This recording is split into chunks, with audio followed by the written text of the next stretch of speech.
سيقول السفهاء من الناس ما ولاهم عن قبلتهم التي كانوا عليها قل لله المشرق والمغرب يهدي من يشاء إلى صراط مستقيم وكذلك جعلناكم أمة وسطا لتكونوا شهداء على الناس ويكون الرسول عليكم شهيدا وما جعلنا القبلة التي كنت عليها إلا لنعلم من يتبع الرسول ممن ينقلب على عقبيه وإن كانت لكبيرة إلا على الذين هدى الله وما كان الله ليضيع إيمانكم إن الله بالناس لرءوف رحيم قد نرى تقلب وجهك في السماء فلنولينك قبلة ترضاها فول وجهك شطر المسجد الحرام وحيث ما كنتم فولوا وجوهكم شطره وإن الذين أوتوا الكتاب ليعلمون أنه الحق من ربهم وما الله بغافل عما يعملون ولئن أتيت الذين أوتوا الكتاب بكل آية ما تبعوا قبلتك وما أنت بتابع قبلتهم وما بعضهم بتابع قبلة بعض ولئن اتبعت أهواءهم من بعد ما جاءك من العلم إنك إذا لمن الظالمين الذين آتيناهم الكتاب يعرفونه كما يعرفون أبناءهم وإن فريقا منهم ليكتمون الحق وهم يعلمون الحق من ربك فلا تكونن من الممترين ولكل وجهة هو موليها فاستبقوا الخيرات أينما تكونوا يأت بكم الله جميعا إن الله على كل شيء قدير ومن حيث خرجت فول وجهك شطر المسجد الحرام وإنه للحق من ربك وما الله بغافل عما تعملون ومن حيث خرجت فول وجهك شطر المسجد الحرام وحيث ما كنتم فولوا وجوهكم شطره لئلا يكون للناس عليكم حجة إلا الذين ظلموا منهم فلا تخشوهم واخشوني ولأتم نعمتي عليكم ولعلكم تهتدون كما أرسلنا فيكم رسولا منكم يتلو عليكم آياتنا ويزكيكم ويعلمكم الكتاب والحكمة ويعلمكم ما لم تكونوا تعلمون فاذكروني أذكركم واشكروا لي ولا تكفرون يا أيها الذين آمنوا استعينوا بالصبر والصلاة إن الله مع الصابرين ولا تقولوا لمن يقتل في سبيل الله أموات بل أحياء ولكن لا تشعرون ولنبلونكم بشيء من الخوف والجوع ونقص من الأموال والأنفس والثمرات وبشر الصابرين الذين إذا أصابتهم مصيبة قالوا إنا لله وإنا إليه راجعون أولئك عليهم صلوات من ربهم ورحمة وأولئك هم المهتدون إن الصفا والمروة من شعائر الله فمن حج البيت واعتمر فلا جناح عليه أن يطوف بهما ومن تطوع خيرا فإن الله شاكر عليم إن الذين يكتمون ما أنزلنا من البينات والهدى من بعد ما بيناه للناس في الكتاب أولئك يلعنهم الله ويلعنهم اللاعنون إلا الذين تابوا وأصلحوا وبينوا فأولئك أتوب عليهم وأنا التواب الرحيم إن الذين كفروا وماتوا وهم كفار أولئك عليهم لعنة الله والملائكة والناس أجمعين خالدين فيها لا يخفف عنهم العذاب ولا هم ينظرون وإلهكم إله واحد لا إله إلا هو الرحمن الرحيم إن في خلق السماوات والأرض واختلاف الليل والنهار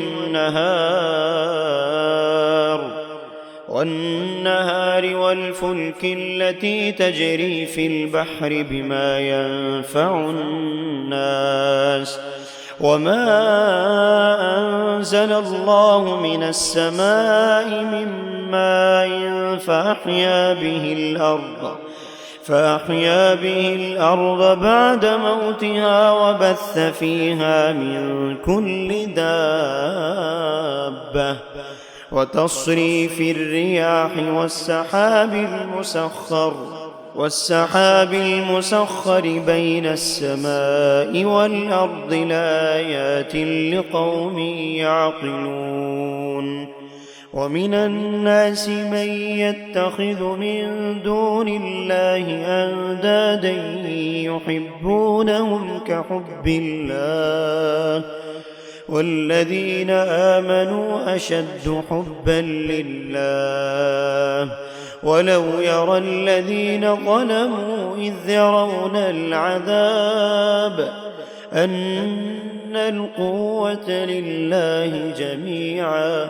وأن الله شديد العذاب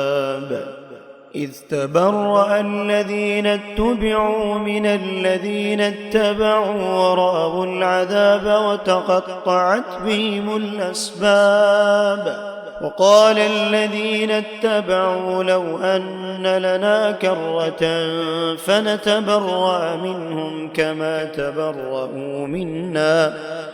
كذلك يريهم الله أعمالهم حسرات عليهم وما هم بخارجين من النار يا أيها الناس كلوا مما في الأرض حلالا طيبا ولا تتبعوا خطوات الشيطان إنه لكم عدو مبين إنما يأمركم بالسوء والفحشاء وأن تقولوا وأن تقولوا على الله ما لا تعلمون. وإذا قيل لهم اتبعوا ما أنزل الله قالوا بل نتبع ما ألفينا عليه آباءنا أولو كان آباؤهم لا يعقلون شيئا ولا يهتدون. ومثل الذين كفروا كمثل الذي ينعق بما لا يسمع إلا دعاء ونداء صم بكم عمي فهم لا يعقلون. يا أيها الذين آمنوا كلوا من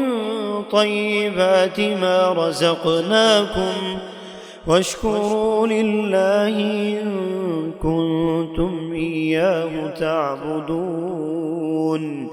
إنما حرم عليكم الميتة والدم ولحم الخنزير وما أهل به لغير الله، فمن اضطر غير باغ ولا عاد فلا إثم عليه إن الله غفور رحيم. إن الذين يكتمون ما أنزل الله من الكتاب ويشترون به ثمنا قليلا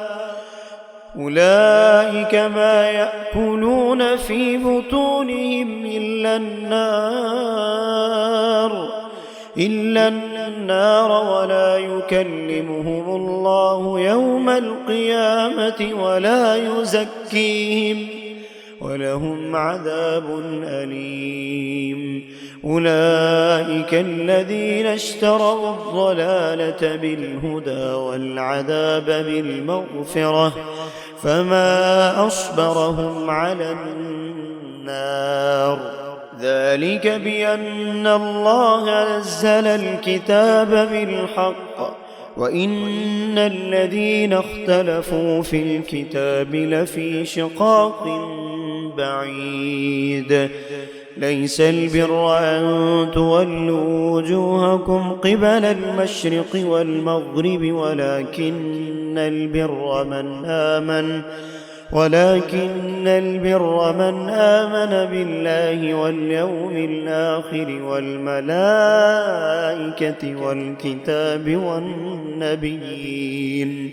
وآتى المال على حبه ذوي القربى واليتامى والمساكين وابن السبيل والسائلين وفي الرقاب وأقام الصلاة وآتى الزكاة والموفون بعهدهم إذا عاهدوا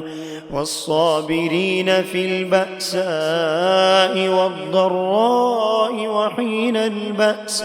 أولئك الذين صدقوا وأولئك هم المتقون.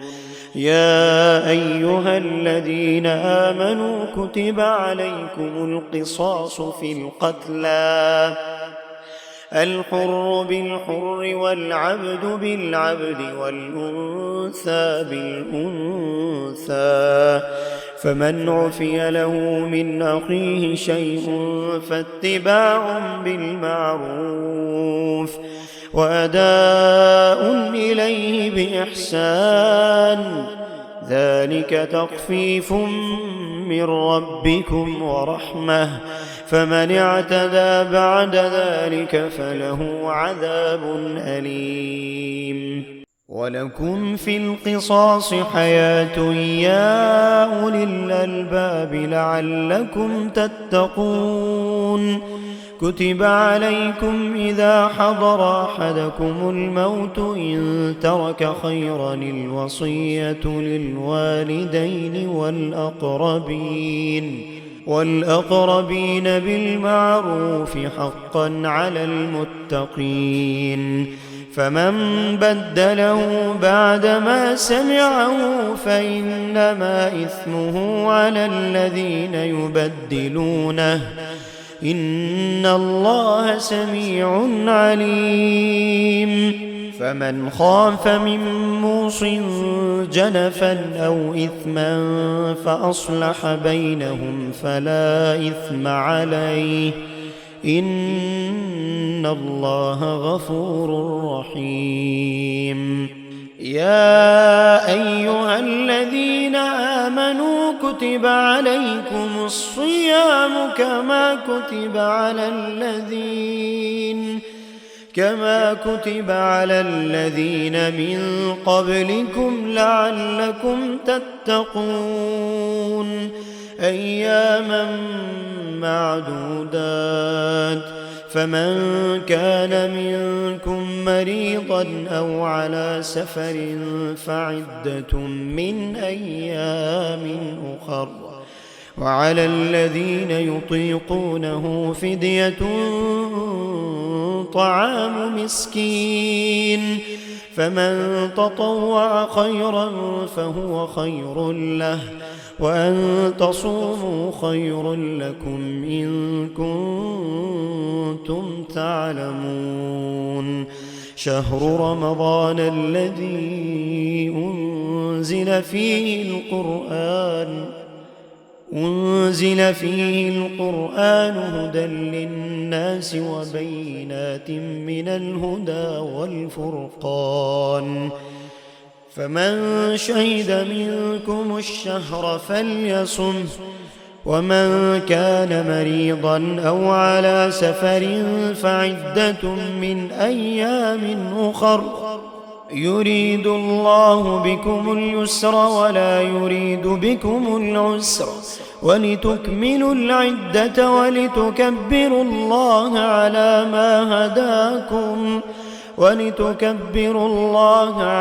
ما هداكم ولعلكم تشكرون وإذا سالك عبادي عني فإني قريب أجيب دعوة الداعي إذا دعان فليستجيبوا لي وليؤمنوا بي لعلهم يرشدون أحل لكم ليلة الصيام الرفث إلى نسائكم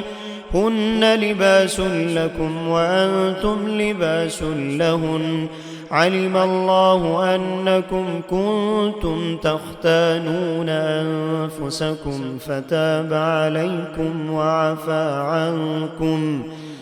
فالآن باشروهن وابتغوا ما كتب الله لكم وكلوا واشربوا حتى يتبين لكم الخيط الأبيض من الخيط الأسود من الفجر ثم أتموا الصيام إلى الليل ولا تباشروهن وأنتم عاكفون في المساجد تلك حدود الله فلا تقربوها كذلك يبين الله آياته للناس لعلهم يتقون ولا تأكلوا أموالكم بينكم بالباطل وتدلوا بها إلى الحكام لتأكلوا فريقا من أموال الناس بالإثم وأنتم تعلمون يسألونك عن الأهلة قل هي مواقيت للناس والحج وليس البر بأن تأتوا البيوت من ظهورها ولكن البر من اتقى وأتوا البيوت من أبوابها واتقوا الله لعلكم تفلحون وقاتلوا في سبيل الله الذين يقاتلونكم ولا تعتدوا إن الله لا يحب المعتدين واقتلوهم حيث ثقفتموهم وأخرجوهم من حيث أخرجوكم والفتنة أشد من القتل ولا تقاتلوهم عند المسجد الحرام حتى يقاتلوكم فيه فإن قاتلوكم فاقتلوهم كذلك جزاء الكافرين فإن انتهوا فإن الله غفور رحيم وقاتلوهم حتى لا تكون فتنة ويكون الدين لله فإن انتهوا فلا عدوان إلا على الظالمين الشهر الحرام بالشهر الحرام والحرمات قصاص فمن اعتدى عليكم فاعتدوا عليه بمثل ما اعتدى عليكم واتقوا الله واعلموا أن الله مع المتقين وأنفقوا في سبيل الله ولا تلقوا بأيديكم إلى التهلكة وأحسنوا إن الله يحب المحسنين وأتموا الحج والعمرة لله فإن أحصرتم فما استيسر من الهدي ولا تحلقوا رؤوسكم حتى يبلغ الهدي مهله فمن كان منكم مريضا أو به أذى من رأسه ففدية من صيام أو صدقة أو نسك فإذا أمنتم فمن تمتع بالعمرة إلى الحج فما استيسر من الهدي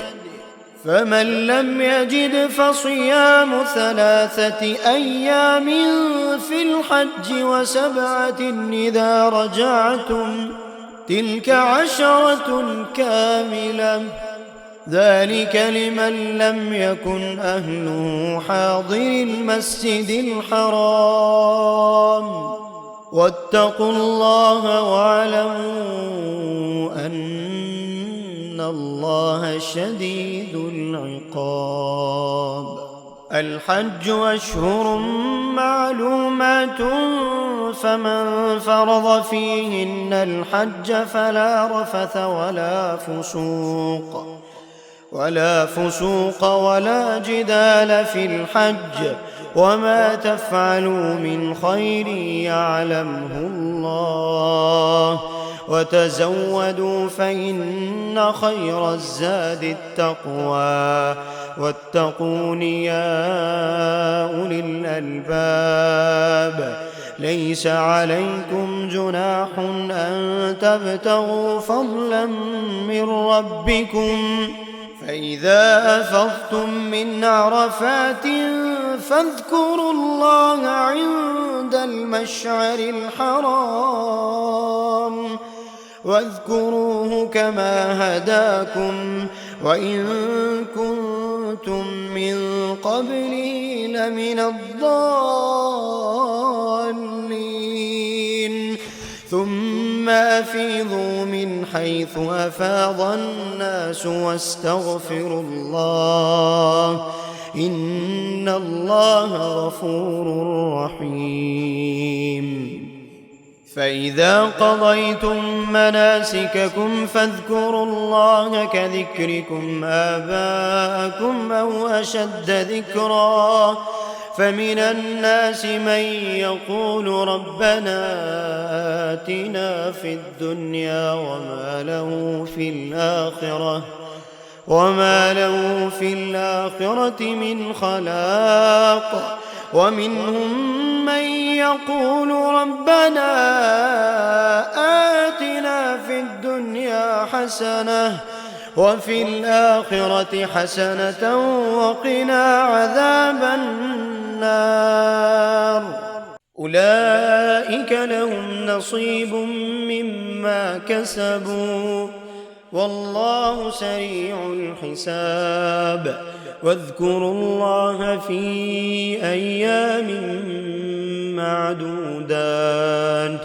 فمن تعجل في يومين فلا إثم عليه ومن تأخر فلا إثم عليه لمن اتقى واتقوا الله واعلموا أنكم إليه تحشرون. ومن الناس من يعجبك قوله في الحياة الدنيا ويشهد الله على ما في قلبه وهو لد الخصام. وإذا تولى سعى في الأرض ليفسد فيها ويهلك الحرث والنسل والله لا يحب الفساد. وإذا قيل له اتق الله أخذته العزة بالإثم فحسبه جهنم ولبئس المهاد. ومن الناس من يشري نفسه ابتغاء مرضات الله والله رؤوف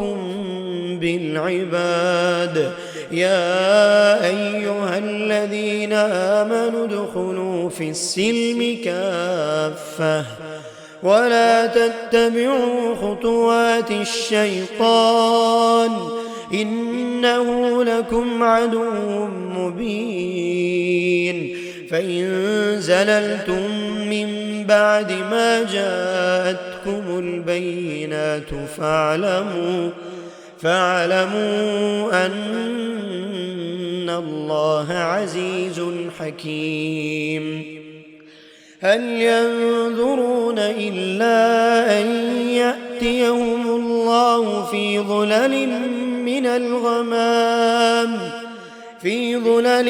من الغمام والملائكة وقضي الأمر وإلى الله ترجع الأمور. سل بني إسرائيل كم آتيناهم من آية بينة ومن يبدل نعمة الله من بعد ما جاءته فإن الله شديد العقاب. زين للذين كفروا الحياة الدنيا ويسخرون من الذين آمنوا والذين اتقوا فوقهم يوم القيامة والله يرزق من يشاء بغير حساب. كان الناس أمة واحدة فبعث الله النبيين مبشرين ومنذرين وأنزل معهم الكتاب بالحق ليحكم بين الناس فيما اختلفوا فيه وما اختلف فيه إلا الذين أوتوه من بعد ما جاءتهم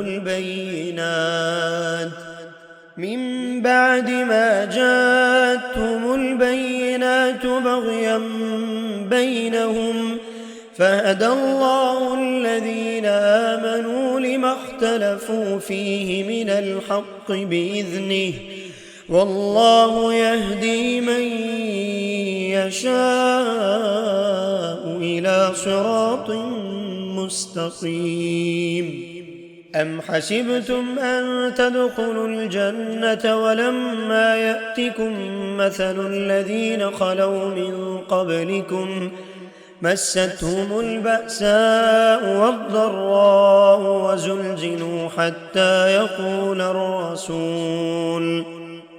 حتى يقول الرسول والذين آمنوا معه متى نصر الله ألا إن نصر الله قريب يسألونك ماذا ينفقون قل ما أنفقتم من خير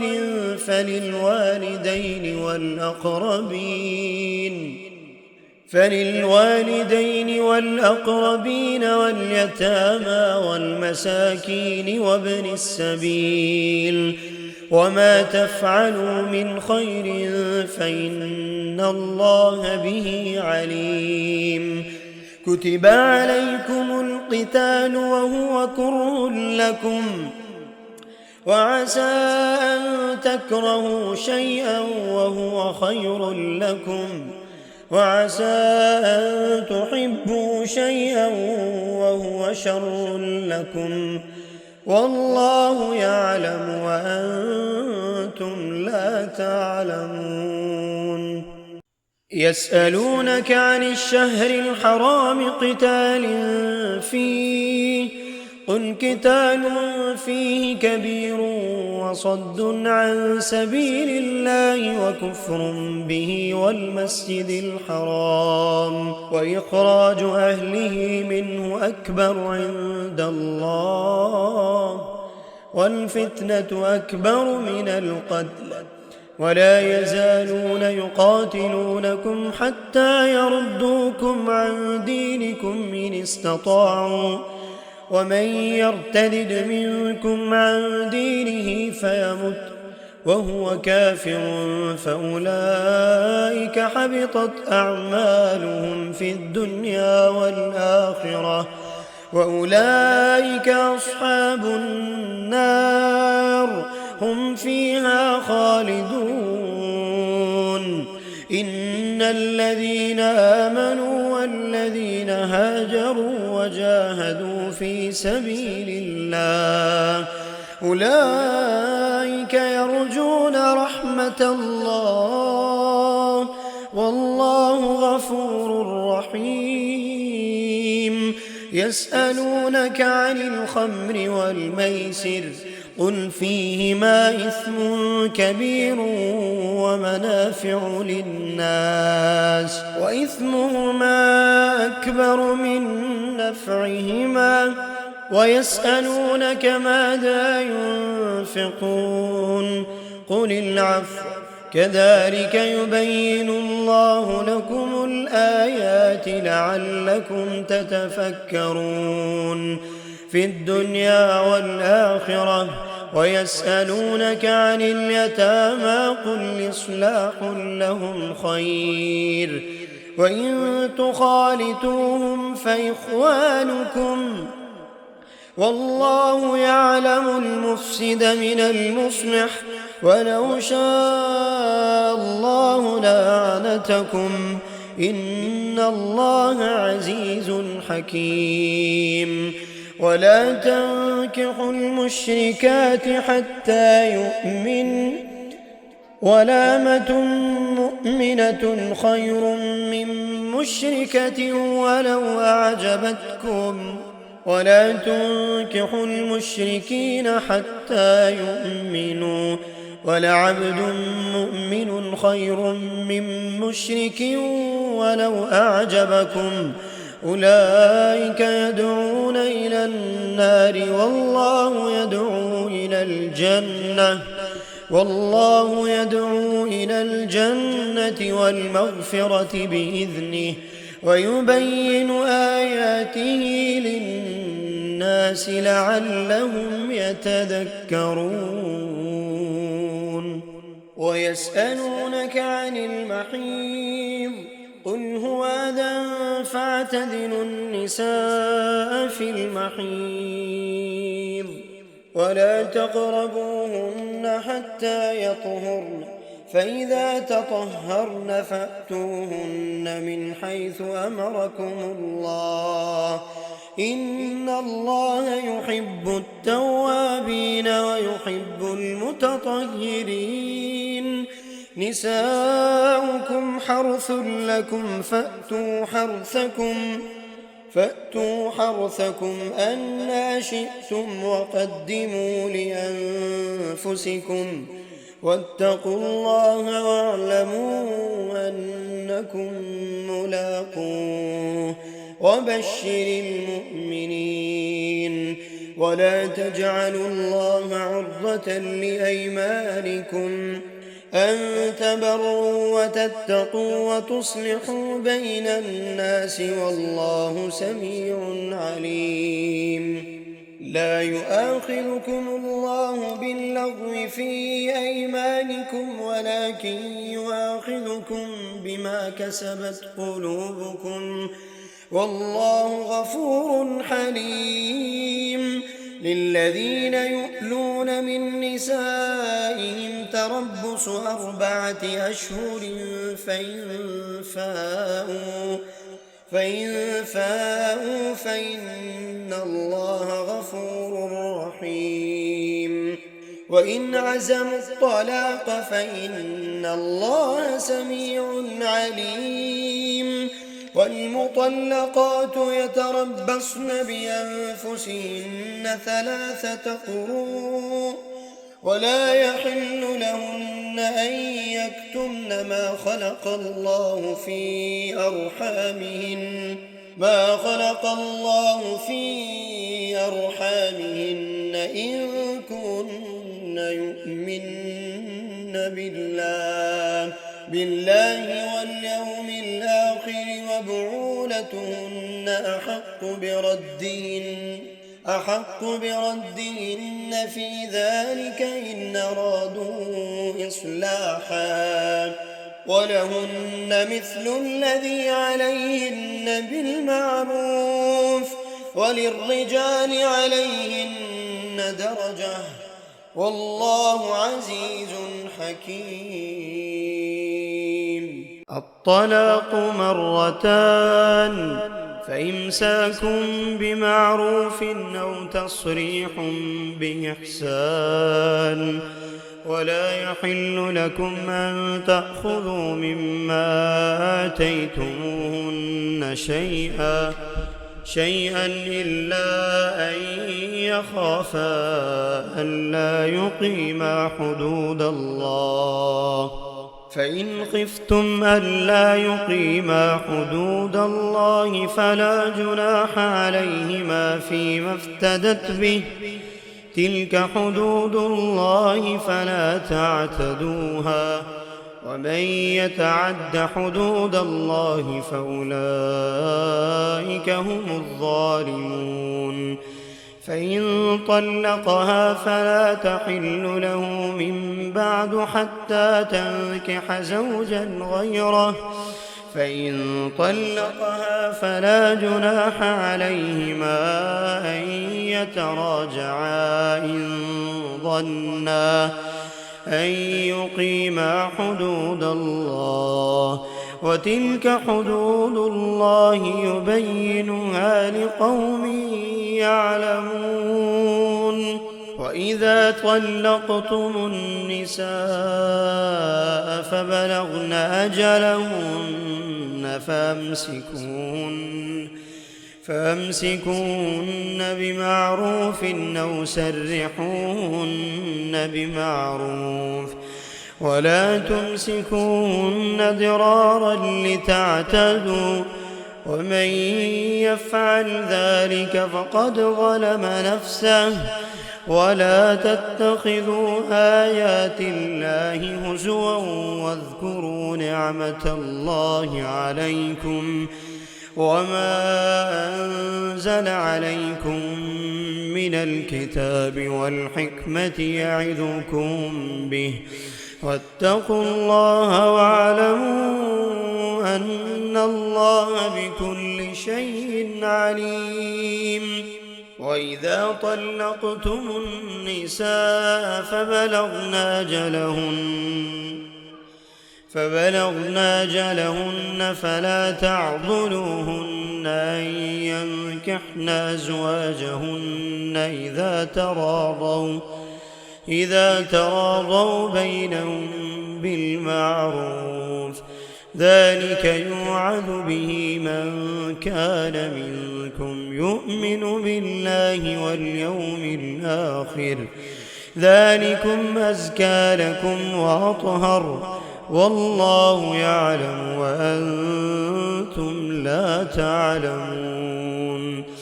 والوالدات يرضعن أولادهن حولين كاملين لمن أراد أن يتم الرضاعة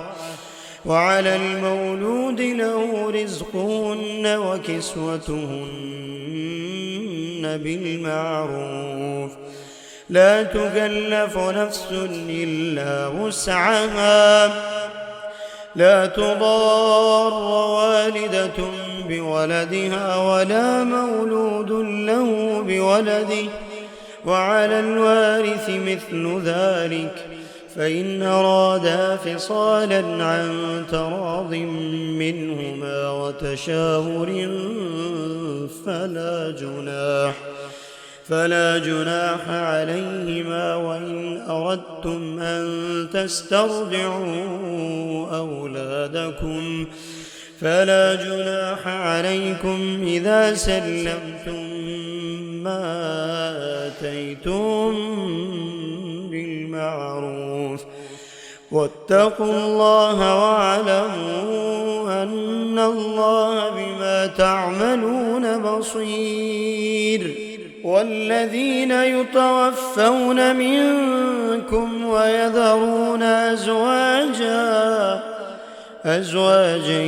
يتربصن بأنفسهن 4 أشهر وعشرا فإذا بلغن أجلهن فلا جناح عليكم فيما فعلن في أنفسهن بالمعروف والله بما تعملون خبير ولا جناح عليكم فيما عرضتم به من خطبة النساء أو أكننتم في أنفسكم علم الله أنكم ستذكرونهن ولكن لا تواعدوهن سرا إلا أن تقولوا قولا معروفا ولا تعزموا عقدة النكاح حتى يبلغ الكتاب أجله واعلموا أن الله يعلم ما في أنفسكم فاحذروه واعلموا أن الله غفور حليم لا جناح عليكم إن طلقتم النساء ما لم تمسوهن أو تفرضوا لهن فريضة ومتعوهن على الموسع قدره وعلى المقتر قدره متاعا بالمعروف حقا على المحسنين وإن طلقتموهن من قبل أن تمسوهن وقد فرضتم لهن فريضة فنصف ما فرضتم إلا أن يعفون أو يعفو الذي بيده عقدة النكاح وأن تعفوا أقرب للتقوى ولا تنسوا الفضل بينكم إن الله بما تعملون بصير حافظوا على الصلوات والصلاة الوسطى وقوموا لله قانتين فإن خفتم فرجالا أو ركبانا فإذا أمنتم فاذكروا الله كما علمكم ما لم تكونوا تعلمون والذين يتوفون منكم ويذرون أزواجا وصية لأزواجهم متاعا إلى الحول غير إخراج فإن خرجن فلا جناح عليكم فيما فعلن في أنفسهن من معروف والله عزيز حكيم. وللمطلقات متاع بالمعروف حقا على المتقين كذلك يبين الله لكم آياته لعلكم تعقلون. ألم تر إلى الذين خرجوا من ديارهم وهم ألوف حذر الموت فقال لهم الله موتوا ثم أحياهم إن الله لذو فضل على الناس ولكن أكثر الناس لا يشكرون. وقاتلوا في سبيل الله واعلموا أن الله سميع عليم. من ذا الذي يقرض الله قرضا حسنا فيضاعفه له أضعافا كثيرة والله يقبض ويبسط وإليه ترجعون. ألم تر إلى الملأ من بني إسرائيل من بعد موسى إذ قالوا لنبي له مبعث لنا ملكا نقاتل في سبيل الله قال هل عسيتم إن كتب عليكم القتال ألا تقاتلوا قالوا وما لنا ألا نقاتل في سبيل الله وقد أخرجنا من ديارنا وأبنائنا فلما كتب عليهم القتال تولوا إلا قليلا منهم والله عليم بالظالمين. وقال لهم نبيهم إن الله قد بعث لكم طالوت ملكا قالوا أنى يكون له الملك علينا ونحن أحق بالملك منه ولم يؤت سعة من المال قال إن الله اصطفاه عليكم وزاده بسطة في العلم والجسم والله يؤتي ملكه من يشاء والله واسع عليم. وقال لهم نبيهم إن آية ملكه أن يأتيكم التابوت فيه سكينة من ربكم وبقية مما ترك آل موسى وآل هارون تحمله الملائكة إن في ذلك لآية لكم إن كنتم مؤمنين. فلما فصل طالوت بالجنود قال إن الله مبتليكم بنهر فمن شرب منه فليس مني ومن لم يطعمه فإنه مني إلا من اغترف غرفة بيده فشربوا منه إلا قليلا منهم فلما جاوزه هو والذين آمنوا معه قالوا لا طاقة لنا اليوم بجالوت وجنوده قال الذين يظنون أنهم ملاقو الله كم من فئة قليلة غلبت فئة كثيرة بإذن الله والله مع الصابرين. ولما برزوا لجالوت وجنوده قالوا ربنا افرغ علينا صبرا وثبت أقدامنا وانصرنا على القوم الكافرين فهزموهم بإذن الله. وقتل داود جالوت وآتاه الله الملك والحكمة وعلمه مما يشاء ولولا دفع الله الناس بعضهم ببعض لفسدت الأرض ولكن الله ذو فضل على العالمين. تلك آيات الله نتلوها عليك بالحق وإنك لمن المرسلين